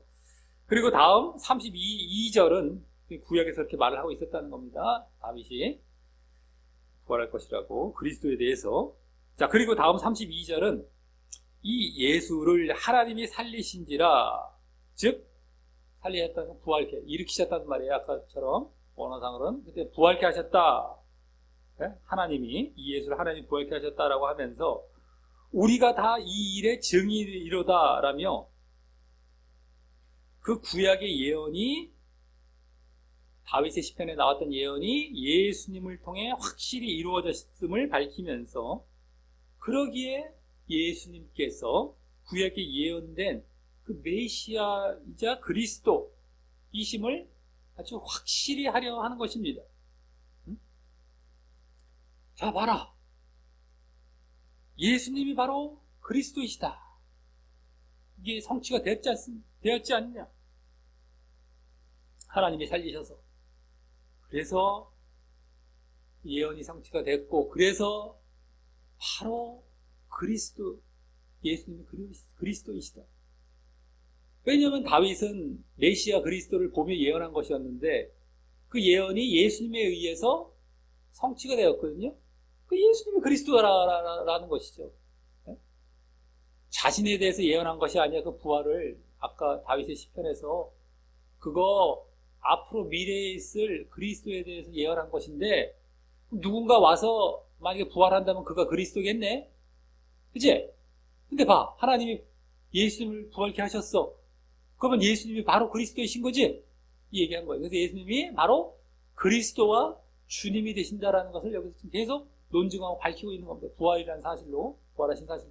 구약의 예언까지 성취하면서 그렇게 부활하신 사실로 바로 예수님이 그리스도이시다라는 것이죠. 자, 그러면서 이때 베드로와 사도들은 자신들이 바로 예수님의 부활의 증인됨을 밝히고 있는 것이고 또 그것이 예수님께서 자신들에게 예언해 주신 사역임도 고백하며 그 말씀에 순종하려 함을 이제 보게 또 되는 것입니다. 증인 사역. 너희들 성령이 임하시면 능력받고 증인 사역. 그것에 대해서 다른 것이 아니라 부활에 대한 증인으로 지금 말을 하고 있죠. 그래서 그대로 자기들은 그건 순종하려 하는 예수님의 예언에 대해서 그 모습도 보이고 있어요. 네? 부활의 증인. 그래서 그 증인 사역의 중심 내용은 뭐예요? 중심 내용은 예수님의 부활이 되는 것이고 말이죠. 뭘 증거한다? 예수님이 부활하셨음을 증거할 것이다 라는 것이 나오죠. 네? 증인이란 말은 증거라는 말이기도 합니다. 계속해서 전에도 봤지만 그래서 예수님의 부활에 대해서 증거하겠다는 거예요. 증인 사역하겠다는 거예요. 그것까지 다 보여진 겁니다. 그 증인 사역에 순종하겠다는 것도 여기 고백하는 것이 엿보여지고 있고요. 그러니까 증인이라라. 여기서 갑자기 증인을 말한 게 아니죠. 예수님께서 너희들이 증인 될 것이라 1장 8절에서 온 예루살렘 땅끝까지 너희들 증인이 되는 여기서 내가 고백하고 있는 거, 순종을 고백하고 있습니다. 근데 그 증인의 내용은 증인할 내용은 예수님의 부활, 이것까지 것도 보여주면서 드디어 딱 자기들이 순종할 걸 고백하고 있는 겁니다. 우리가 증인이다라고 여기서 그 가운데 예수님이 부활하셔서 그리스도가 되신다라는 것까지 가는 게 이제 다 전체적인 이제 증거의 내용이 되겠지만 그 어쨌든 예수님이 그리스도라는 것을 증명해주는 그 핵심은 바로 부활이다라는 게 여기 다 엿보여주고 있는 거예요. 자, 여기까지 예수님께서 하나님의 정하신 뜻과 또 구약에 예언된 대로 하나님이 계획하시고 예정하신 그 뜻과 또 구약에 예언된 대로 부활하셨음에 초점을 맞춰 부활. 예수님의 그리스도와 주되심을 한 차례 증거했다면 이제 부활로서 예수님의 그리스도와 주되심을 이제 한 차례 증거한 겁니다. 여기까지 구약 예언 하나님의 또 계획대로 그대로 이게 성취가 된 이와 함께 그랬다면 다음 33절에서 35절에서는 지금 사실 더 핵심적인 쟁점이었던 성령에 다시 초점을 맞춰서 지금 성령 세례 사건을 설명하는 가운데 있어요. 성령 쪽에. 그래서 성령에 다시 초점을 맞춰서 예수님께서 바로 승천하셔서 그 성령을 보내신 사실과 함께, 그러므로 다시 예수님께서 그리스도와 주 되심에 대해서 더욱 온전하게 이제 증거를 하게 되는 것입니다.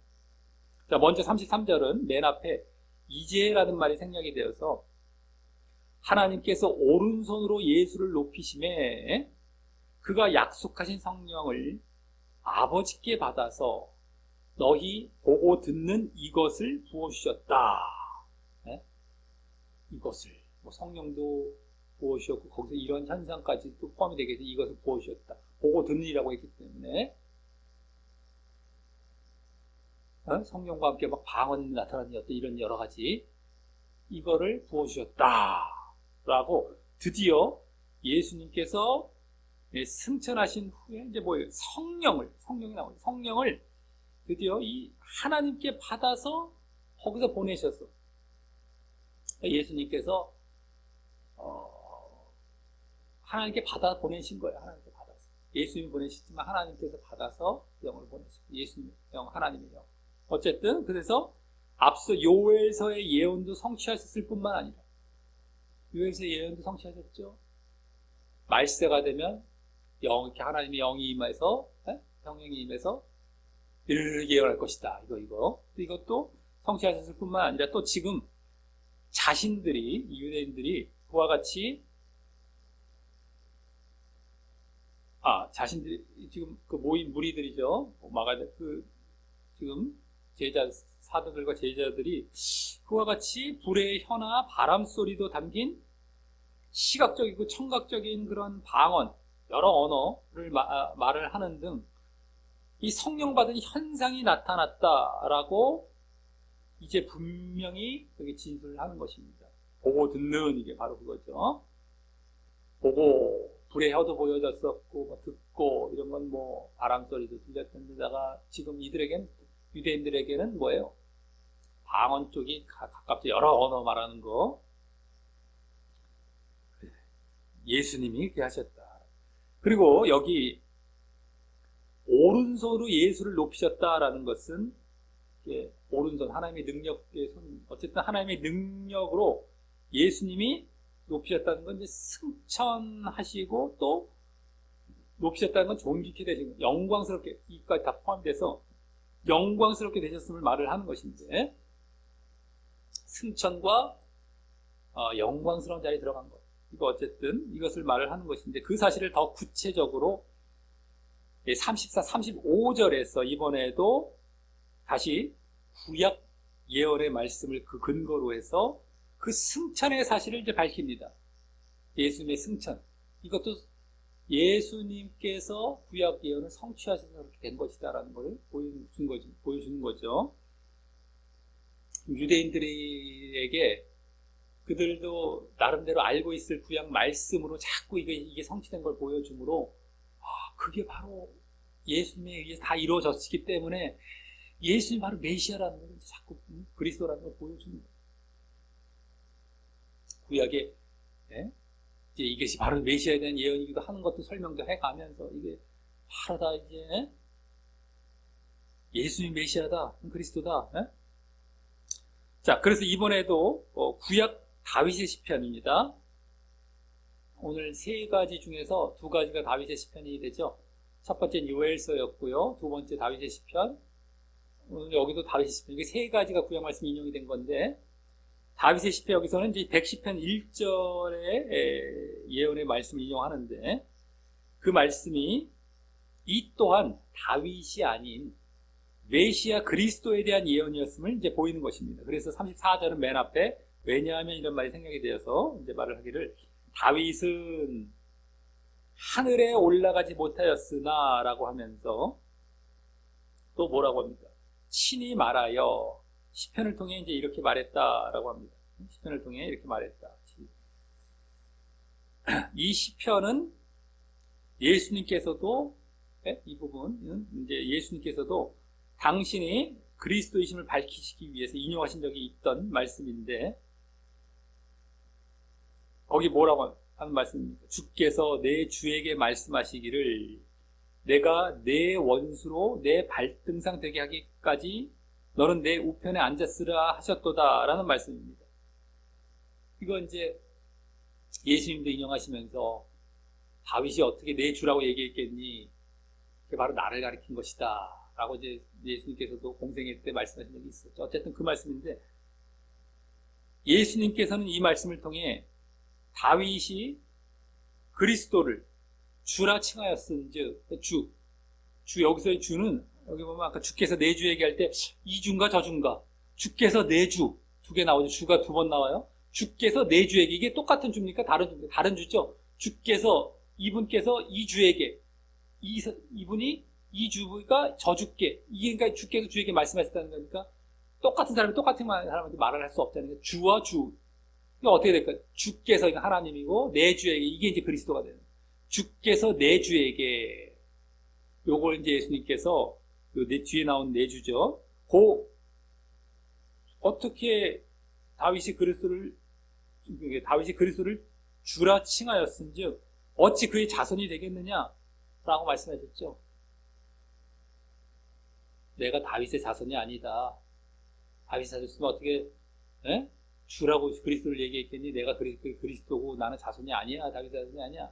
사실은 엄밀히 말하면 혈통상은 이제 다윗의 자손으로 오셨지만 어쨌든 그렇게 말씀하셨는데, 바로 그와 같이 이 말씀이 또한 주 대신 그리스도가 승천하셔서, 여기서는 뭐예요? 승천하신 사실이 이제 초점이 되죠. 예수님은 다윗의 자손이 아니다.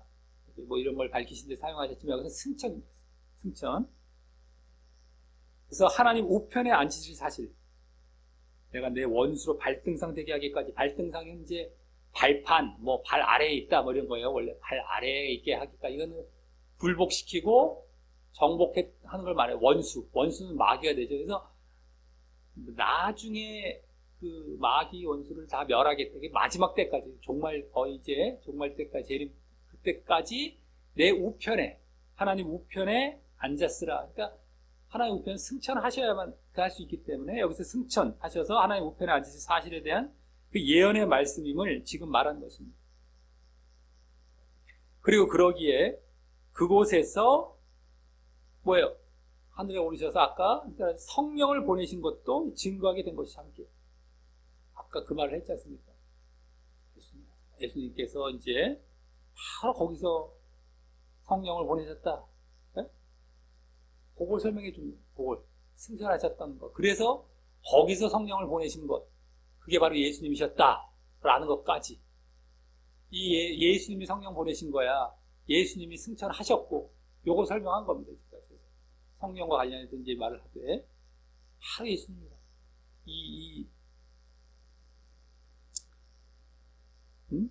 다윗이 지금 다윗이 하늘에 올라간 게 아니잖아. 내가 내 우편에 앉았습니다. 다윗이 아니라 바로 그리스도께서 그러신 것이, 벌써 구약에 여기 나와 있듯이, 시편에 나와 있듯이 그리스도께서 바로 그렇게 올리셨고, 승천하셨고, 부활하신 다음, 거기서 성령을 보내서 지금 받은 성령이 이렇게 임한 것이다. 그러니까 더 설명한 거예요. 아까 부활 이후에, 이 부분까지. 그래서 다음 마지막 36절에서는 그런즉 이스라엘 온 집이 정녕 알지니, 이스라엘 온 집이라는 건 뭐 너희 유대인들 다 이제 너희들 알지니 이거죠. 하면서 너희가 십자가에 못 박은 이 예수를 하나님이 주와 그리스도가 되게 하셨다라고, 예? 이제 베드로가 예수님의 주와 그리스도 되심에 대한 사실을 결정적으로 이제 증거한 것입니다. 여기서 주와 그리스도 딱 나왔죠. 지금까지 뭘 위해서 말을 했던 게 딱 나오잖아요.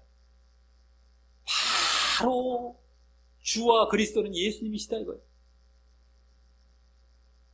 아까 요엘서 마지막 부분에 누구든지 주의 이름을 부르면 구원을, 그 주가 바로 누구시다? 예수님이시다 까지를 부활을 거쳐서 이 승천까지, 그 승천 성령 내리신 것까지 해갖고 성령을 보내신 것을 사실 얘기하려고 했는데 부활 말을 안 할 수가 없어요.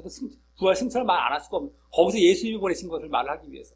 그래서 이것을 봤을 때 그리스도이시고 까지 말을 하면서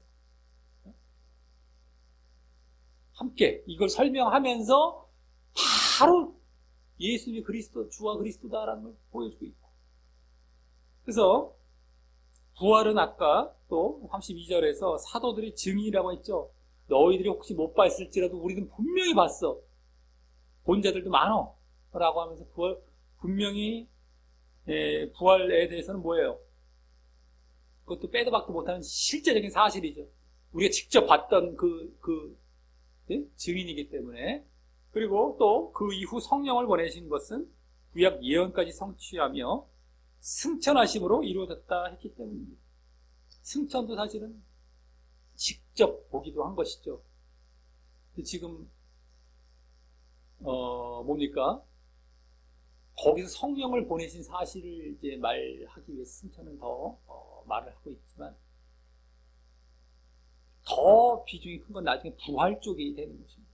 왜냐하면 죽음에서 끝나지 않고 부활하심으로 생명을 얻고 너희에게 생명을 주실 분이다.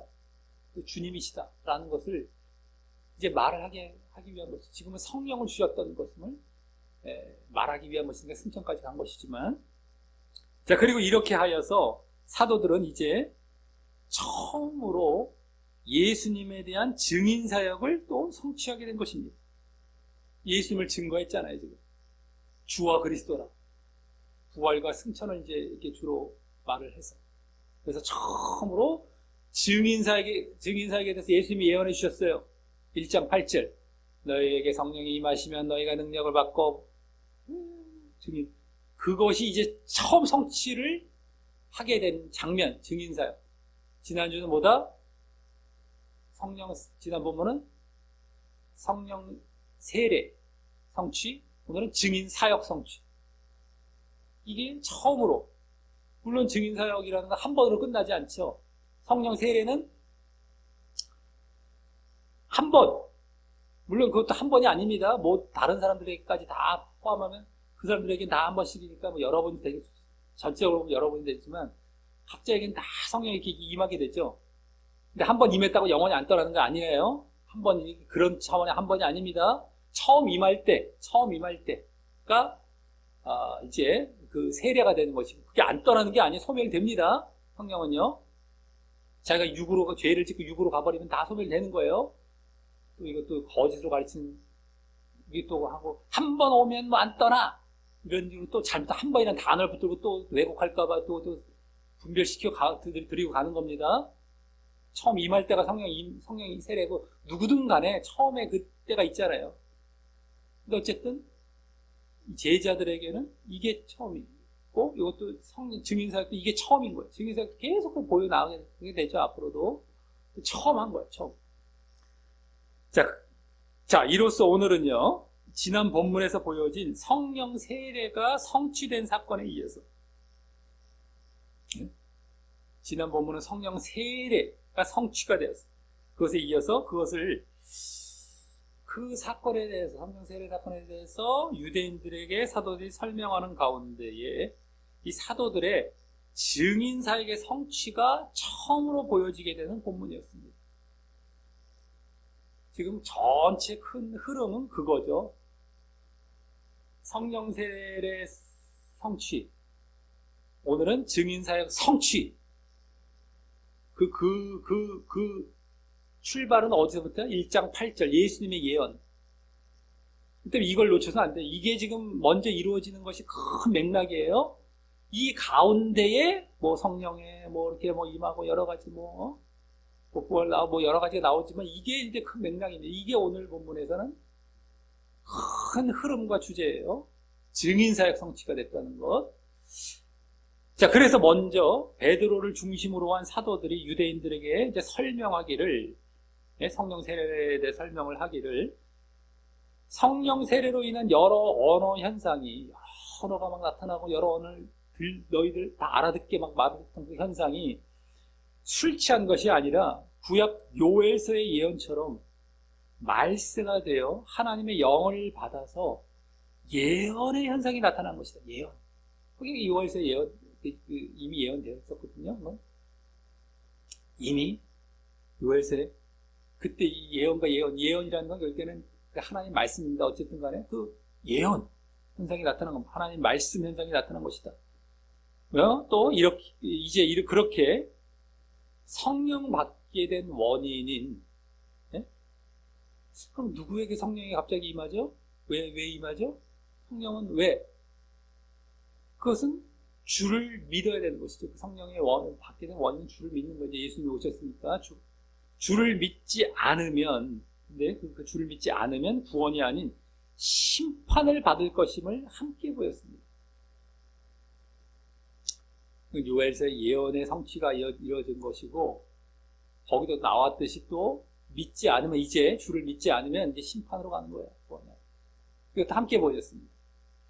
그 가운데에 성령 세례로 인한 대표적인 현상은 지난 본문에 방언에 이어서, 방언이 여러 언어였죠. 더 정확한 말로 여러 언어입니다. 여러 언어에 이어서 오늘은 예언을 대표로, 예? 방언이 다른 방언을 말했다고 해서 다른 방언, 여러 언어입니다. 근데 이제 더 정확히 의미 없는 말도 아니고요. 그것에 이어서 오늘은 예언을 대표로 바로 말씀의 능력을 받는 것임을 다시 보게 되었고, 성령 세례를 받은 보다 대표적인 현상은 보다 지난 본문은 여러 방언, 여러 언어로 이제 보여졌지만 오늘은 예언이란 말로, 예언할 것이요 꿈과 환상한테 그 대표 예언입니다. 예언할 것이요 꿈을 꿀 것이 환상, 자녀 뭐 이거 자녀들 요거 젊은이 이거 한마디로 딱 묶어서 예언 이러면 돼요. 계시되지 예언. 오늘은 이걸로 보여졌듯이 그걸 대표로 바로 말씀의 능력을 받는 것이다. 성령을 받았을 때 바로 대표적인 현상 말씀이다. 말씀의 능력. 헷갈릴까봐 자꾸 말씀드립니다. 성령은 말씀과 이렇게 결부가 되어 있는 거예요. 그걸 다시 보게 되었고, 또 성령 세례는 믿음으로 받게 되며, 요엘서부터 나왔죠. 불러야 된다. 주를 믿어야 된다는 거예요.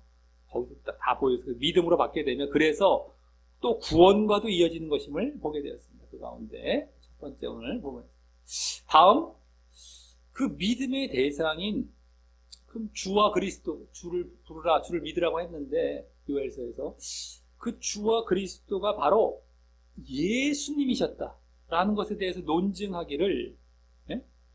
그걸 이제 논증해 간 거예요. 다음에 요엘서부터 딱 시작이 됐어요. 거기서 맨 마지막에 나왔던 주의 이름을 불러야 돼. 주가 누구냐? 그러면 주를 믿으라고 했는데 누구냐 주가? 이걸 쫙 오늘 길게 논증한 거예요. 결국에는. 그래서 우선 예수님께서 유대인들이 행한 십자가 죽음에서 끝난 것이 아닙니다. 십자가 죽음에서 끝나지 않아서 예수님이 바로 부활하셨기 때문임을, 그래서 예수님이 주와 그리스도다라는 거죠. 그걸 논증해 갔던 건데, 바로 부활하셨기 때문임을 구약 다윗의 시편에 부활에 관련된 그 예언이 다윗이 아닌 그리스도에 대한 예언임까지 들어서 논증을 했습니다. 그 가운데 사도들은 자신들이 예수님의 부활의 증인됨을 이제 드러냈고, 또 증인 사역의 중심 내용은 바로 예수님의 부활임도 엿보이고 있었던 것입니다. 우리가 지금 부활의 증인이다. 앞으로 증인 사역의 중심 내용은 바로 예수님의 부활이 될 것이다. 이것도 엿보이고 있었던 것이죠. 예? 예수님의 부활의 증인됨을 드디어 고백하며 순종하며 드러내고 있었던 것이었어요. 그 가운데 아까 부활을 이제 설명하는 가운데서는 거의 뒷부분이 되겠죠. 부활 쪽엔. 그 다음에 이어서 계속해서 이제는 다시 성령 세례에 초점을 맞춰서, 네? 지금 부활을 길게 말을 했다가 성령 쪽으로 다시 갔죠. 성령 세례 쪽에 거기 초점을 맞춰서 그 성령을, 네? 성령 세례를 받게 된 것이 그 성령을 예수님께서 승천하셔서 하나님 우편에 앉으신 사실을, 네?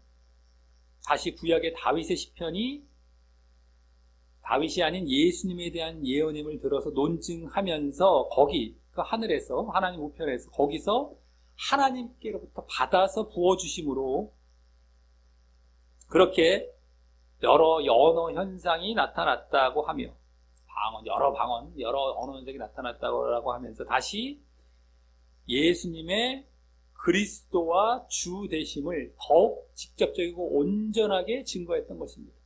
승천하셔서 성령을 주심으로 바로 예수님께서 부활 승천, 그래서 그리스도시다. 자, 이를 볼 때 오늘 사도들은 성령 세례 현상을 이제 설명하면서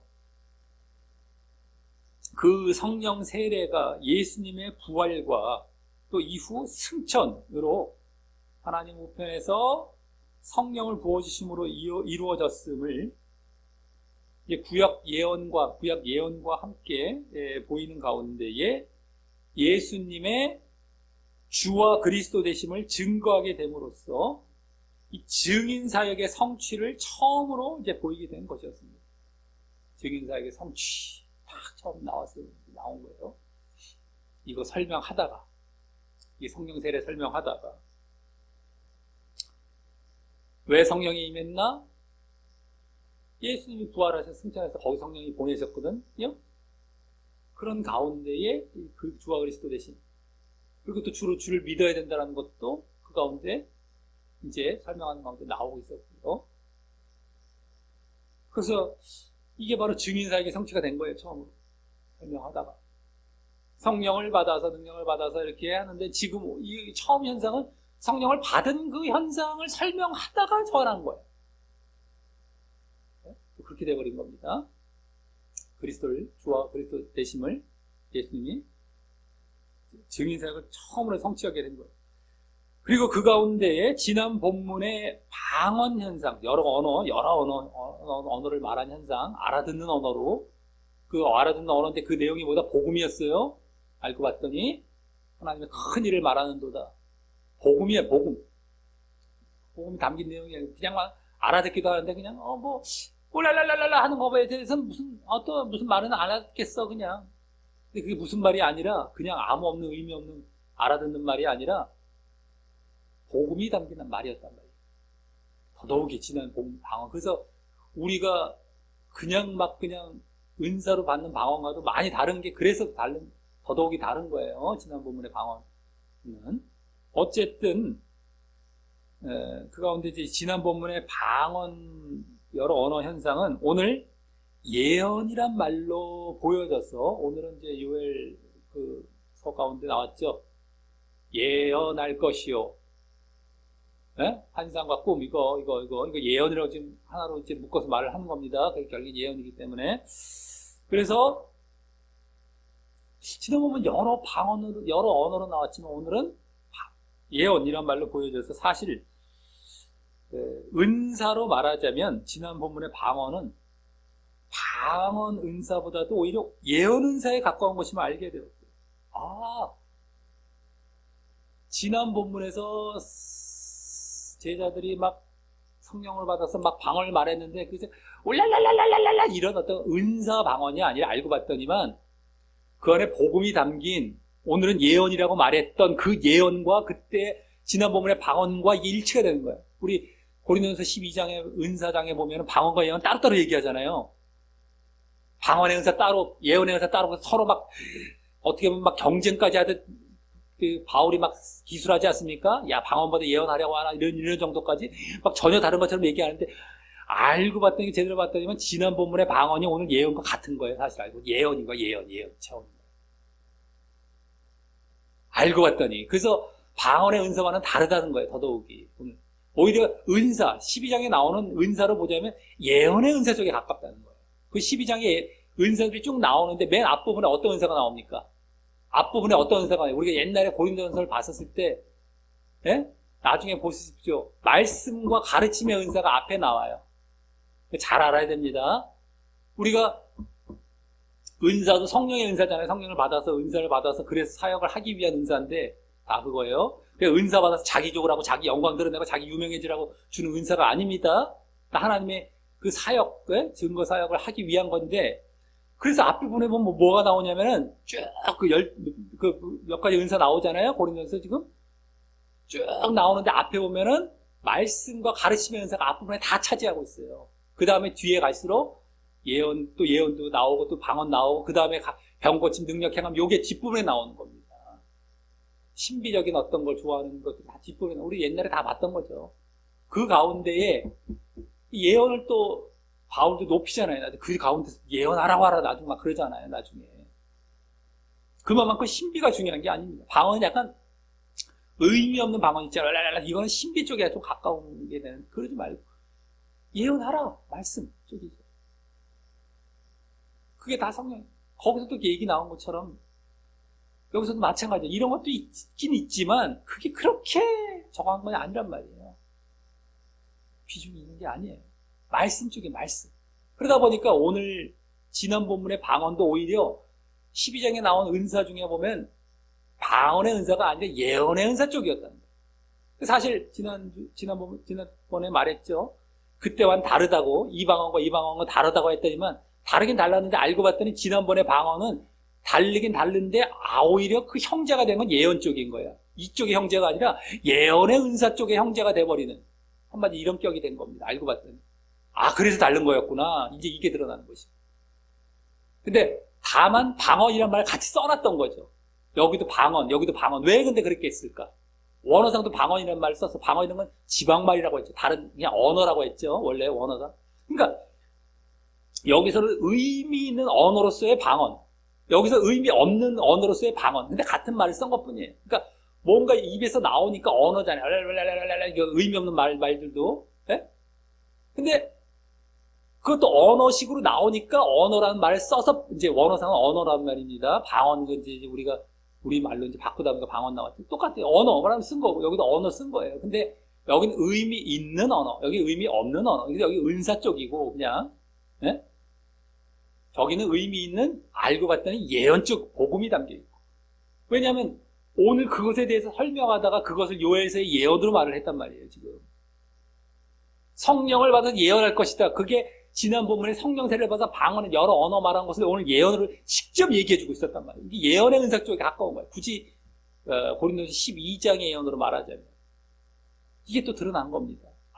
그렇구나. 그리고 더더욱이 우리가 성령을 받았을 때 자꾸 너 방언 받았니? 울랄랄라 받았니? 이런 거 따지지 말고 자꾸. 우리 맨날 지금도 수도 없이 그럴 거야. 너 방언 받았니? 그게 성령의 어떤 증거 중에 너 그거 안 받았으면 너 성령 안 받은 거야. 맨날 이러잖아요. 그런 거 하지 말란 말이에요. 그게 중요한, 그 방언은 금방 만들어낼 수가 있어요. 가짜 방언들 엄청 많아요. 다 가짜라는 건 아니지만 성령을 받지도 않았는데 막 만들어낼 수 있다니까요. 그게 따따따따따따 울랄랄랄 혀 좀 꼬이거나 내뱉으면 나와요. 다 성령과 상관없이도.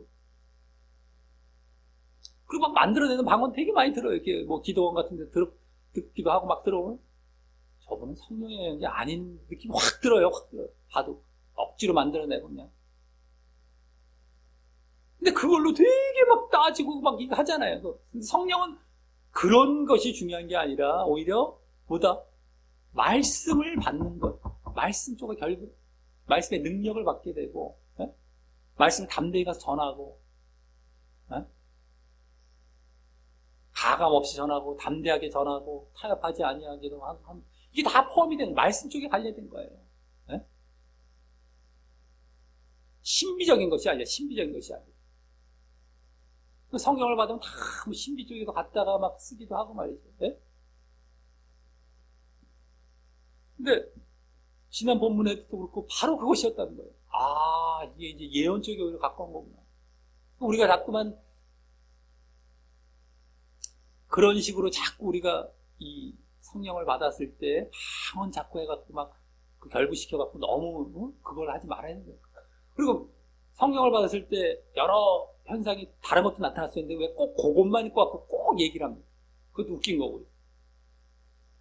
자꾸 너무 그렇게 거기다 갖다 쓰고 그렇게 얘기를 하면 안 된다는 겁니다.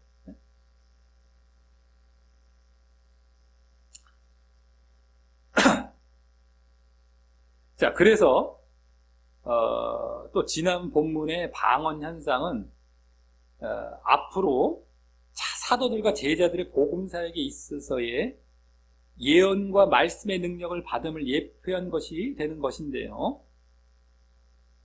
지난 본문에서 봤었죠. 그걸 다시 한번 보게 되는 겁니다. 예언과 말씀의 능력을 받은 거예요. 지난 본문의 방언 현상은. 근데 오늘 사도들은 사실 곧바로 그 예언과 말씀의 능력을 받아서 지난 본문에 성령을 받았지 않습니까? 성령 세례를 받았어요. 오늘 바로 베드로를 중심으로 해서 바로 그 능력이 나타나고 있는 거죠. 예언과 말씀의 능력을 받아서, 그래서 막 구약 말씀도 세 차례나 인용하면서 베드로가 오늘 구약 3번이나 인용했어요. 네? 말씀의 능력을 받아갖고 막 그래서 유대인들에게 그와 같이 봐봐요. 자, 이 말씀이 바로 예수님에 대한 말씀이 막 깨달아 이 능력을 받는 거예요. 막 깨달아. 이게 막 말씀에 대한 능력이 나타나는 거예요. 이게 구약 말씀이 이거다 막 다 해석해가면서 다 설명해주고 있는 거예요. 이렇게 해석해주고 막. 에? 왜? 성령을 받으면 너희가 능력을 받는데 그 능력이 예언의 능력, 말씀의 능력을 받잖아. 오늘 받잖아. 근데 그게 바로 나타난 거예요. 예언의 능력, 말씀의 능력이 오늘 베드로에게 바로 나타나서, 에? 사도들에게 바로 나타나서, 에? 그래서 유대인들에게 그와 같이 예수님의 주와 그리스도 되심을 증거하는 모습을 보이고 있었던 것입니다. 그리고 그것까지, 그래서 이 증인사역이 성취되는 가운데서도 다 들어가니까 이게 말씀의 능력을 받았다는 게 까지도. 너희가 성령을 받으면 능력을 받고 증인되리라 할 때 이렇게 줄인 겁니다. 성령, 능력, 증인 이렇게. 그때 능력은 뭐예요? 원래 성령, 증인 이러면 끝나는데 그 능력, 그게 말씀의 능력이란 말이에요.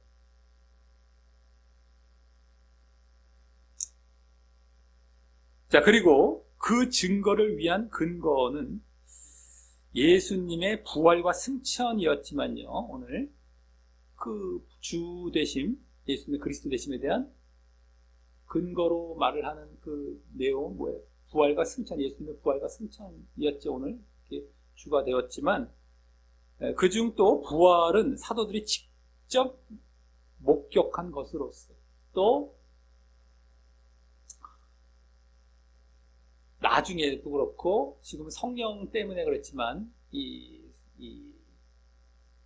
어찌됐든 간에 더 큰 비중이 될 것임도 이제 보였습니다. 우리가 이것의 증인이다. 부활의 증인이다. 얘기를 하면서 더 큰 비중이 될 것이다. 부활과 승천 중에서도 부활의 증인이라고 직접 말을 했습니다. 나중에 이제 또 보여지기도 하겠지만 부활이 생명과 관련되죠. 이게 네? 승천은 지금 성령 쪽으로 물론 이제 이게 관련이 되고 있었지만 성령을 부어주신 것 때문에 부활이라는 것은 죽음이 아니라 너희가 생명으로 간다. 구원받으라. 예수님 부활하셨다. 자, 그러면서 오늘 또 그와 같은 예수님에 대한 증거를 받아 예수님에 대한 증거 오늘 나왔는 거예요. 베드로를 비롯한 이 사도들이 쫙 증거한 건데 그것을 받아서 예수님을 믿지 않으면 믿음도 또 보여졌습니다. 그러면 구원을 못 받고 심판을 받을 것임도 보여서 그러한 증인 사역의 이유가 뭐가 되는 겁니까? 결국에는 그것도 보여졌어요. 오늘 왜 증인 사역을 해야 되는지 바로 믿음과 구원 때문임도 보였던 것입니다. 아, 믿음과 구원 때문이구나. 오늘 구원 나왔잖아요. 요엘서 나오고 믿어라. 거기 믿음과 구원 나왔어요. 네? 그 증거를 받아서 증거할 것도 나오고 증거의 이유가 뭐예요? 왜 이렇게 증거한다? 그렇게 해야 너희들이 믿어서 구원받는다. 그러니까 우리가 증인사역, 이 사도들도 마찬가지고 증인사역의 목적은 뭐다? 예수님을 증거하는 목적은 예수님 믿게 해서 구원받게 하는 것까지도 오늘 다 보여진 겁니다. 믿음과 구원이 또 우리 그동안 바울 서신자들 쪽에서 항상 주제가 돼서 언급되고 있었던 것이었고 오늘도 보여진 거예요. 오늘도 증인사역의 또 이유가 그것입니다. 이 사실을 잘 알고 우리 모두 늘 성령 충만함을 받아서 성령을 받아서 예언과 말씀의 능력을 받고 예수님이 말씀해 주신 대로입니다. 성령을 받아서 성령인데 성령은 그냥 받지 말고 충만함으로 받아야 된다라고 성령 충만이라면 우리는 충만 쪽에만 강조가 되기 쉬운데 성령을 받는데 제대로 받으라는 거예요. 한마디로. 그걸 충만해져라는 거예요. 성령을 제대로 받아 충만해져서 성령을 받아서 예언과 말씀의 능력을 받고 예수님이 죽었다가 부활 승천하심으로 주와 그리스도 되심을 증거하며, 그게 이제 우리가 증거의 또 내용이 되죠. 주와 그리스도 되심인데 왜? 십자가, 부활, 승천까지 갔어. 오늘 다 나왔어. 이거 얘기를 하면서 주와 그리스도, 이걸 증거하며, 그러기에 예수님을 잘 또 믿고 구원받으라는 이러한 증인사역, 복음사역. 예수님을 증거하기도 하고, 복음은 뭐예요? 믿고 구원받으라, 복음사역. 이게 복음이 되는 거예요. 예수님을 믿어라. 왜? 왜 하는 게 증거사역이 되고, 그럼 어떻게? 믿고 구원. 이게 복음이 되는 거죠. 예수님을 왜 믿어야 돼? 예수님을 증거하는 주와 그리스도이기 때문에. 이게 증거. 한마디로. 그래서 예수님을 믿고 구원받는 이게 복음. 굳이 구분하자면 그 정도가 될 수 있고. 어쨌든 같은 건데, 증인사역, 복음사역. 네? 예수님을 증거하고 주와 그리스도시다.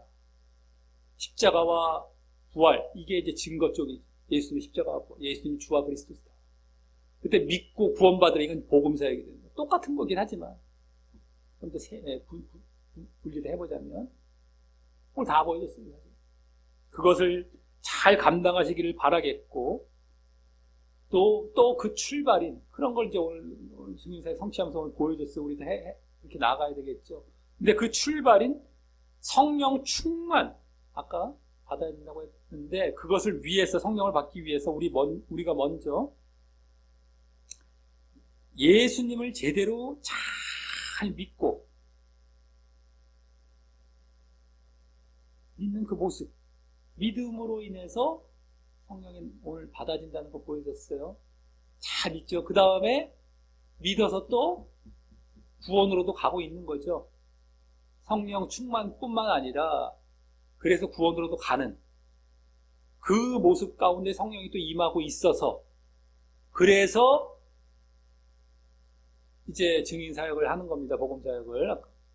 그래서 그 출발의 성령 충만을 위해서 우리가 먼저 또 우리도 잘 제대로 믿고, 네? 또 그래서 구원으로 가는 그런 모습을 또한 제대로 보이시기를 예수님의 이름으로 간절히 축원합니다.